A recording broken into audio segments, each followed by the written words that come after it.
Well, this thing has been kind of bouncing around for a while, but apparently the people in Oregon who are in charge of education are thinking of taking it seriously. And it's this good 80-page document that is making a claim that there is a need for math teachers to cleanse themselves of their unintentional racism, that there's a such thing as anti-racist math.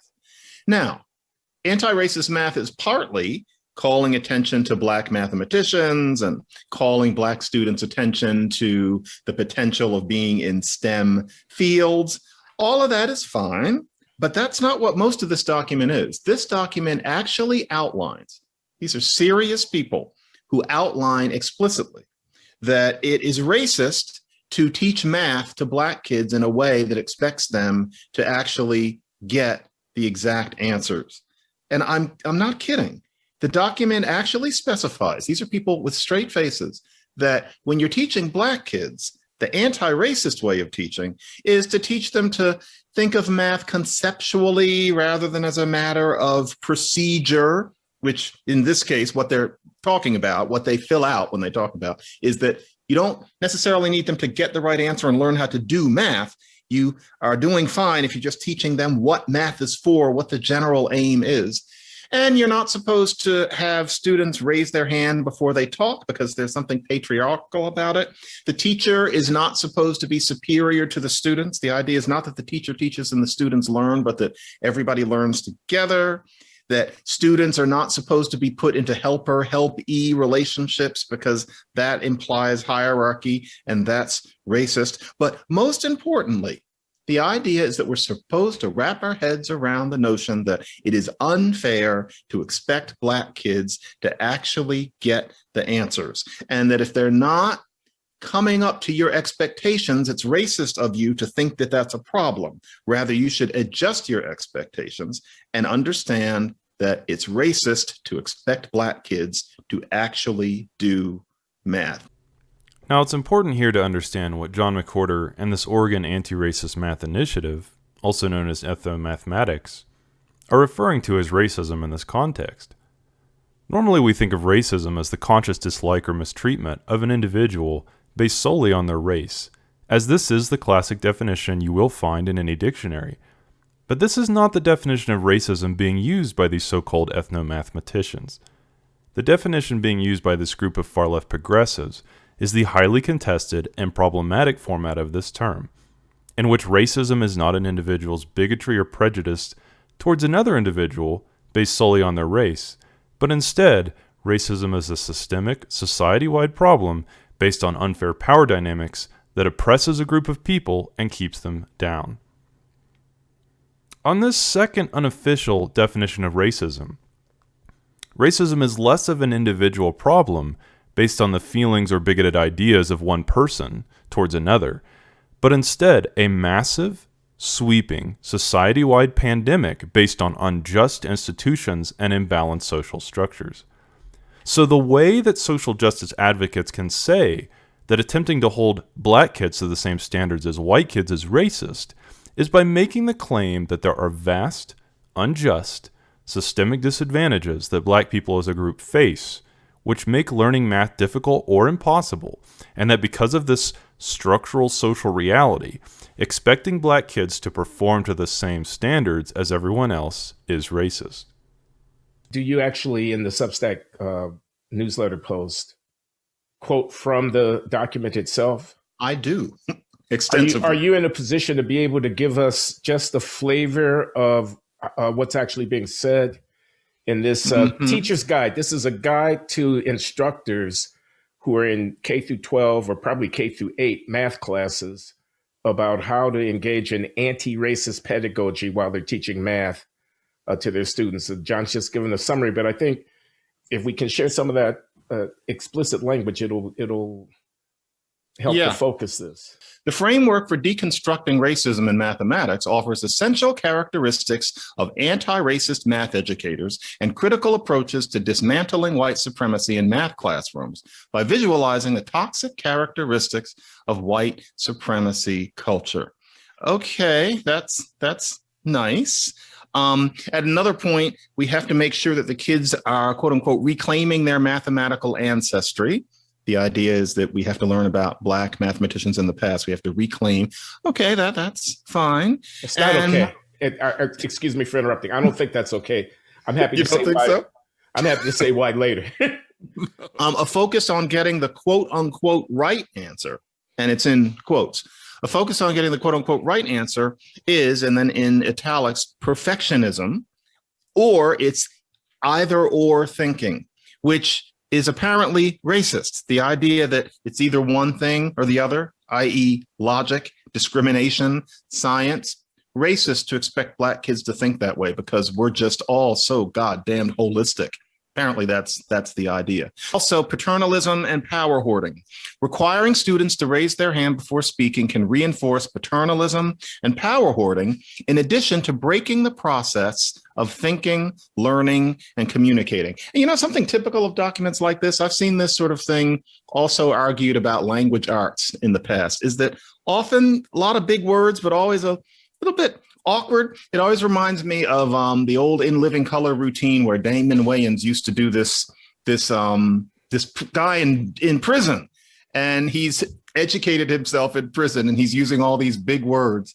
And a lot of the big words are scatological. He doesn't really know what he's talking about. Well, we have to menace the defecation of the blah, blah, blah. And so here, you know, reinforce paternalism and power hoarding in addition to breaking the process of thinking. What are you breaking the process? What? Breaking the process of thinking, learning, and communicating. That's the sort of thing that's in this. And I have to make it clear that I'm not cherry picking a few weird sentences. It's not that the extremism comes only at the end or somewhere in the beginning. This is the whole document. And that's the problem that's going on now, that this thing is actually being taken seriously by people who've decided that this is a good thing for Black people, that they have to display their anti-racism by denying Black kids the ability to master the exactness involved in doing math.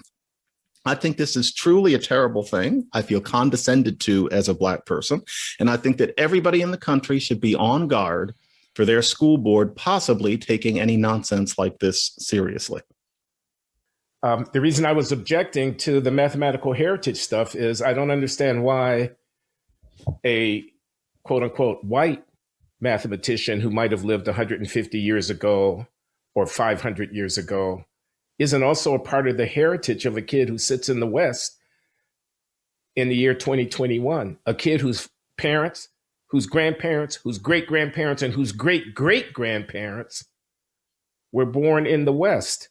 I mean, how is it that that's not our heritage? How, quote unquote, our?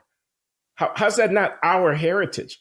You can't be serious. My heritage is driven by the color of the skin of someone who lived on another continent, in another century, in another culture, but they had the same color of my skin, and that's my heritage. So a kid who sits in Oregon in the year 2021, a Black kid, a kid who happens to be Black or brown, thinking about mathematics is being instructed that they should attend to the color of the skin of the mathematician and that that's somehow their heritage. I mean, that's as backward, it seems to me, as you could possibly get. And by the way, it's a dead end because as it happens, it was Leibniz and Isaac Newton who invented the calculus. As it happens, they were Europeans. You're going to lose that one if you start with a sheet of paper and a line down the middle of it in a column, their heritage, my heritage, their heritage, my heritage. If you're talking about the modern technological world, you're going to lose that one. Why would we teach our kids to, in effect, reduce themselves to the color of their skin when their intellectual inheritance is the total corpus of what humankind has been able to produce? So I'm, deeply troubled by that way of inducting young people into the world of ideas and the world of knowledge. I have to give voice to an ugly thought here, which is that if you look at the assessments of the intellectual functioning of young Americans. The National Assessment of Educational Progress comes to mind. It's a test that's administered annually to a sample of American students in the 4th, 8th, and 12th grades, and the results are reported by the Department of Education. And it shows huge disparities by race in the fraction of students who have acquired basic proficiency or advanced proficiency in mathematics and reading. And African Americans come out on the short end of the stick. I don't have the tables in front of me, but they would be easy to find. We're talking about the majority of African American students performing below basic proficiency for their age grade level in the testing of on mathematical aptitude, performance, ability to solve problems. Isn't that what's really going on here? That for reasons that we could spend a long time trying to explore as a population, Black kids aren't doing so well in terms of acquiring mathematical proficiency. That is manifesting itself in a number of different ways, including on these national assessment tests that I just mentioned, but also in more rarefied environments when it comes to selecting people for programs of study, when it comes to gifted and talented, when it comes to advanced placement classes, when it comes to getting into universities when it comes to majoring in the STEM subjects where we see African Americans underrepresented. So the stark fact of differences by race in the acquisition of the functional capacity to master certain skills, that stark fact calls out for some kind of account, so some kind of narrative. How can we explain it? And what better than to wrap oneself in the warm blanket of anti-racist outrage? What better than to denounce the entire corpus that your people are not mastering by saying that it's somehow alien to, or in fact, repressive of the essence of your people? This is an avoidance of the reality of underdevelopment. Differences on the whole, not every single individual, differences in populations and their acquisition of human functioning capacities. That is a tremendous challenge. And one avoids the unbearable weight of facing that challenge and the uncertainty and insecurity associated with taking up the challenge by basically ignoring it, pretending that it doesn't exist, saying it's an artifact of some mystical, structural, racist social order, diverting teachers from actually doing what they need to do to equip the kids so that they do better on the test by denying the reality of the test, this kind of thing. That's the ugly thought that I can't help but entertain here. And it's racist. That's where I'm going with this.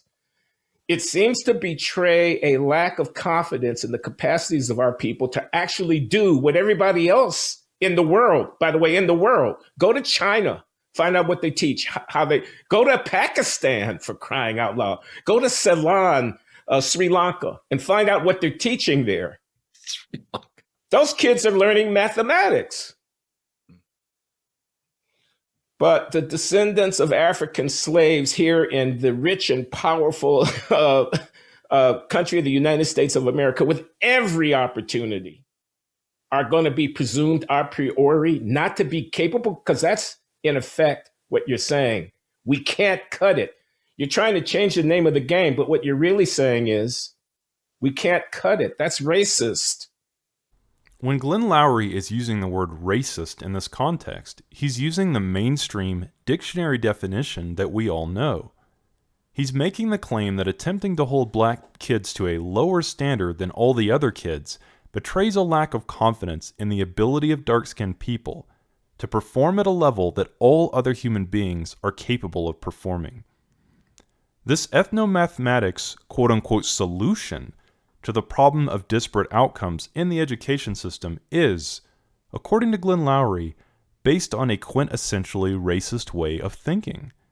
And it is, if you're using the first definition of racism. But by the second redefinition of the term racism that the far-left progressives and social justice advocates are using, ethnomathematics and holding black people to a different standard is not racist, because it's attempting to address systemic and structural inequalities inherent to American society that puts black people at a disadvantage. I made this video to help you understand the problem with this popular prejudice plus power redefinition of racism we see used constantly on social media, in sociology, and in academia as a whole. It undeniably and inescapably leads to more racism. And then its proponents deny that they're being racist by claiming that racism requires social privilege and institutional power, which they do not have. This rhetorical trick, this pseudo-intellectual sleight of hand being performed by sociologists, activists, and academics on the far left, is what I've come to call benevolent racism. It's bigotry with good intentions. It's prejudice for a great cause. Isn't it interesting that Strom Thurmond could have written this? But instead, it's various living modern people who think of themselves as on the side of the angels, who think of this as higher reasoning, as moral enlightenment, and more to the point, there are people in positions of power who are reading this pamphlet and actually taking it seriously. This is bigotry on the march, right? For those of you who don't know, Strom Thurmond was a senator from South Carolina who was widely considered a racist during his time because of his overwhelming support for segregation in South Carolina and his insistence that the FBI investigate Martin Luther King Jr. as a communist. So to finish this video, I want to leave you with this. Close your eyes and think of the human being you view as the most alt-right, white supremacist, radical right stereotype you possibly can. Whoever that is for you, whether it's Richard Spencer, Kyle Chapman, or Donald Trump, and recognize that none of these men in their wildest wet dreams would ever have the audacity to approach an American school board asking to segregate math education and math curriculum based on race. Even the staunchest, most hardcore, cartoonish racist leader would not dream of going to an American school board and suggesting that black people are less capable of doing arithmetic and getting the right answers, and therefore should have a different set of standards for their math. Thank you very much for watching.